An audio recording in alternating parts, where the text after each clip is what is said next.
সফল করুন। আমাদের দাবিসমূহ অবিলম্বে সারা পশ্চিম বাংলায় সম্পূর্ণভাবে ওভারলোড বন্ধ করতে হবে।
রাজ্য সংগঠন federation of West Bengal truck operators association সারা রাজ্যব্যাপী 72 ঘন্টা ধর্মঘটের ডাক দিয়েছে। তারই অঙ্গ হিসাবে ঝাড়গ্রাম জেলায় আমরা সমস্ত মালিকরা একত্রিত হয়ে আমরা এই গজাসমূল প্রান্তে জাতীয় সড়কের উপর কলকাতা মুম্বাই জাতীয় সড়ক, এই সড়ক আমরা ধর্মঘটে নেমেছি। আমরা নিজ নিজ মালিকরা নিজ নিজ গাড়ি এখানে দাঁড় করিয়েছি এবং সাথে আমাদের সহযোগী যে মালিক বন্ধুরা যারা প্রতি পদে পদে বঞ্চিত শোষিত হচ্ছে, বিশেষ করে প্রশাসনের দ্বারা।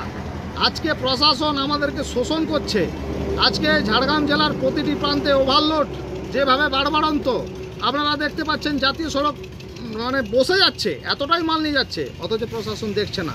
এছাড়াও আজকে সরকার যেভাবে ওজনের নাম করে 236 টাকা তুলছে, এই টাকাটা আমরা মানছি না। এবং আমরা গত বুধবারই এই ঝাড়গ্রামে এই অদূর প্রান্তে 5 কিলোমিটার দূরে এই কাঁটাটা যাতে উঠে তার জন্য প্রতিবাদ করেছি, কিন্তু এখনও পর্যন্ত শুরু হয়নি। এটাও আমরা সার্বিক দাবি রেখেছি। এছাড়াও আমাদের রাস্তাঘাটে চলতে গিয়ে যেভাবে পুলিশি হ্যারাসমেন্টের সমস্যায় পড়ছি আমরা, সেটা ড্রাইভার হেল্পার থেকে আরম্ভ করে আমরা গাড়ি মালিক প্রত্যেকেই ফেস করছি।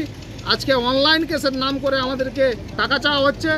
সিভিক পুলিশরা আজকে আইপিএস অফিসারের মতো আচরণ করছে, যেন মানে কি বলবো, আমরা ট্রাকটা কিনে মহা ভুল করে ফেলেছি। ট্রাককে আমাদের রাস্তায় চলতে পারছি না, প্রতিপদে আমরা শোষিত বঞ্চিত হচ্ছি। আমরা চাই এর একটা শুরু হওয়ার জন্য।